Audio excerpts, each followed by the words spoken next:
Hey everyone, welcome to the show. So, I didn't think that the polling could get any worse for Donald Trump so soon after I shared the last results with you guys, but it has gotten worse. It has gotten much worse, as has the polling on the economy. Now, before I dive into all the details, though, please do me a favor, hit the subscribe button below this video. It is totally free for you, really helps the show. So, here's the good news. And I'm going to explain at the end why this matters, why this is such good news. There was an Economist YouGov poll that was just released. And this was for a survey that they conducted just recently between April 19th and April 22nd. Trump just hit his highest unfavorable rating of his second term in this poll and then in another one that I'm going to share with you. So 43% of respondents view him favorably, which I know is still way too high, but 55% now have an unfavorable opinion of him. And JD Vance is not doing much better. So he has a 38% favorable, horrible, and 51% unfavorable. I mean, he is the sitting vice president, and only 38% of Americans are like, yeah, I like that guy. And in fact, everyone in Trump's cabinet that they asked about in this poll, they're all underwater as far as favorability. Kristi Noem, Lutnick, everybody. And check this one out. They asked if Trump has the temperament to be president. Only 41% said yes. Obviously, smoking a lot of crack, that 41%. 51% said no. They said, nope, he does not. And then 7% of lobotomized Americans said, I'm not sure. um, so YouGov also asked about Trump's job performance, and the results were very similar to his personal favorability rating. 41% approve of the job he's doing. 54% said no. I disapprove of everything he's doing as president.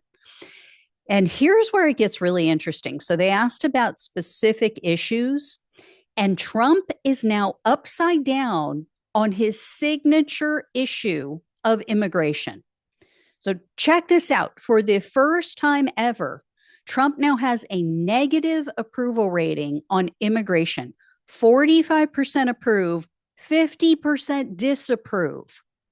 That has never happened before. Regarding other key issues, jobs in the economy, Trump continues to lose ground. So he is now at a 41% approval rating and 53% disapproval rating on his handling of jobs in the economy. Again, this was his best area, or one of his best issues. Another area in which Trump has always been strong was foreign policy. He is absolutely tanking in that area as well. Look at this: 39% approval, 53% disapproval on his handling of foreign policy.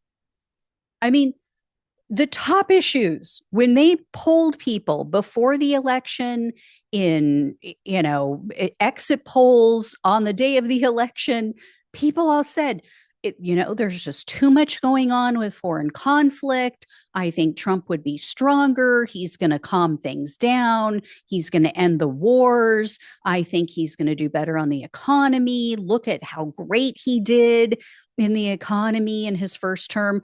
People forget, no, his economic plan was interrupted by COVID. We would have already lived through this nightmare with the economy with Trump, if not for COVID. COVID saved him from himself. So anyway, Trump is even upside down in regard to national security, another one of his previous strengths. So 44% approve, 47% disapprove. He is also tanking really hard on the issue of education. Check this one out: 39% approval, 51% disapproval.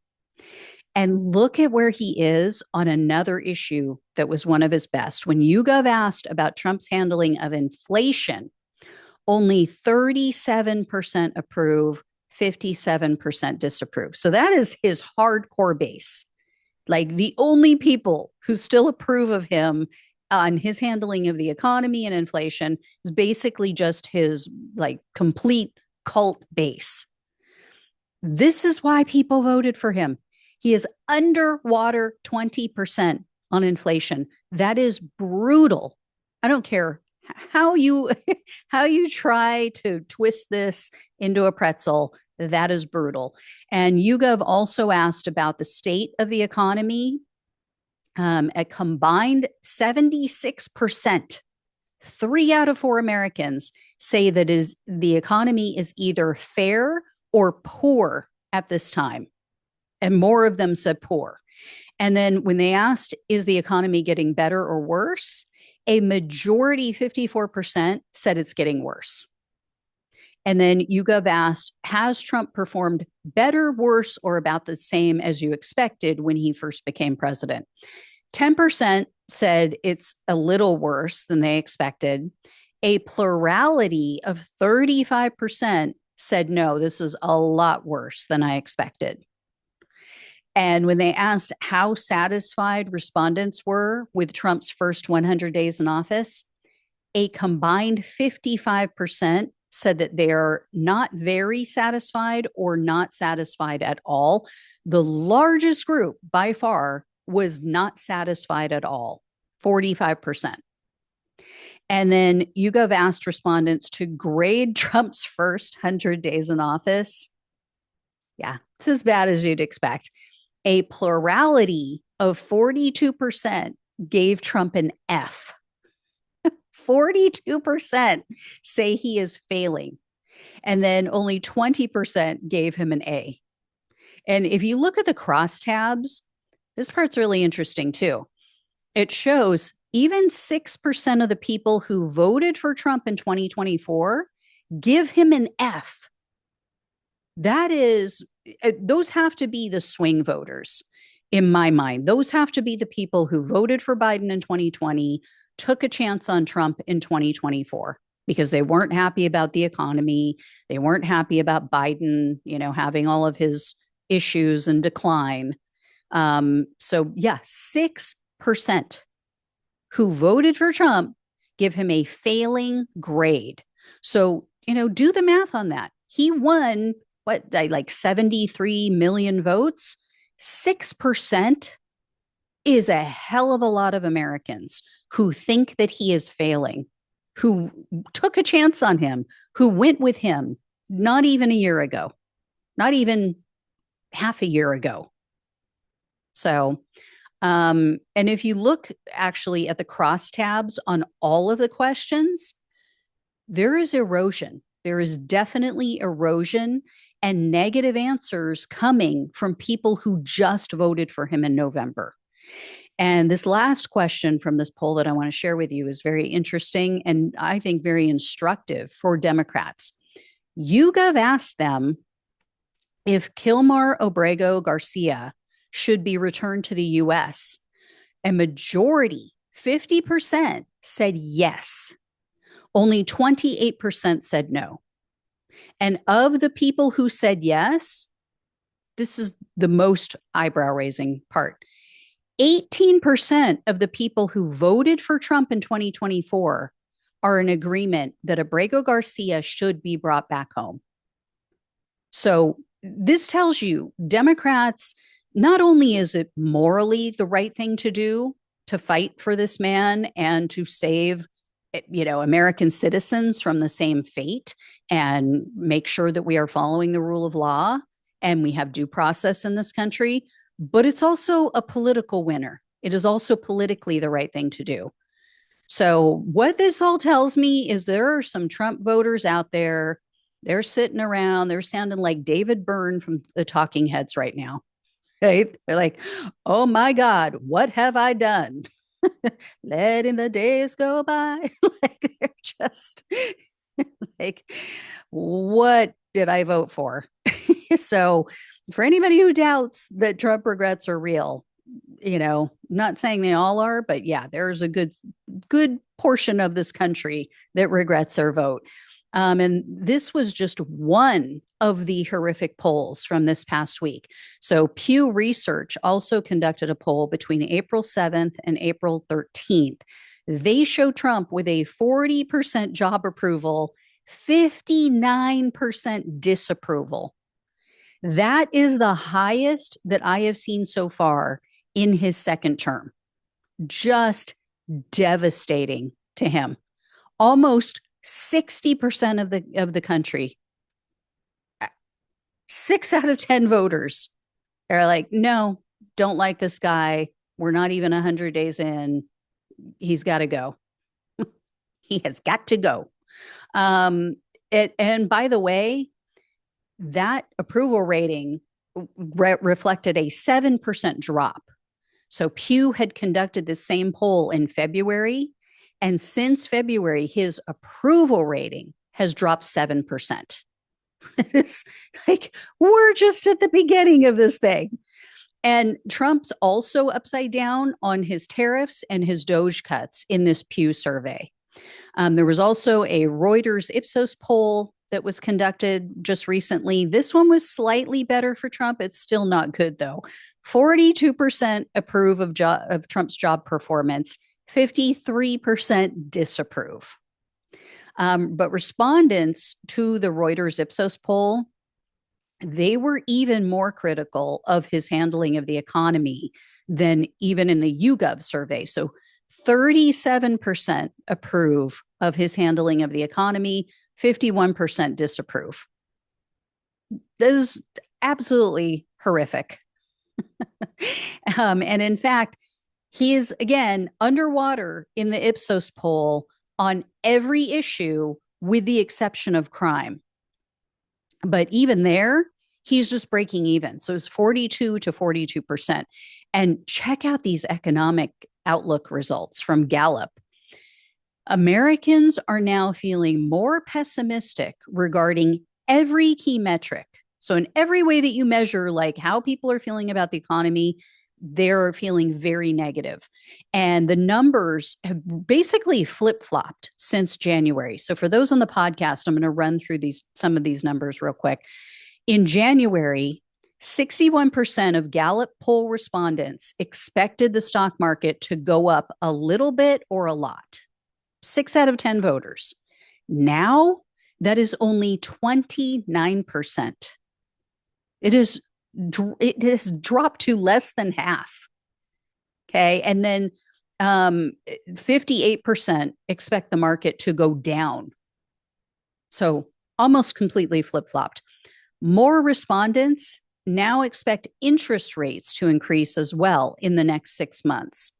And on the question of inflation, 52% expect inflation to rise, or expected inflation to rise, I should say, in January, is when they did their January poll.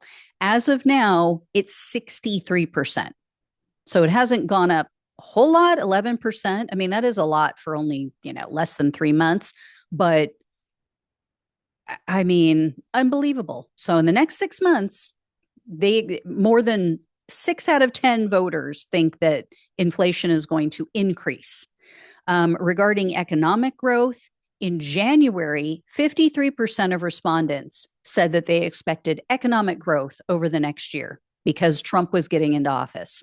Now, only 38% expect the economy to grow. And more people are now concerned about unemployment than they were in January. That number jumped from 38% in January to 47% today, or April of 2025. And Gallup wrote, quote, "Consumer outlook for their finances is the most negative on balance since Gallup began tracking this measure in 2001. A record high 53% now say their financial situation is getting worse. And that 53% includes 54% of independent voters, 76% of Democrats, and even 28% of Republican voters.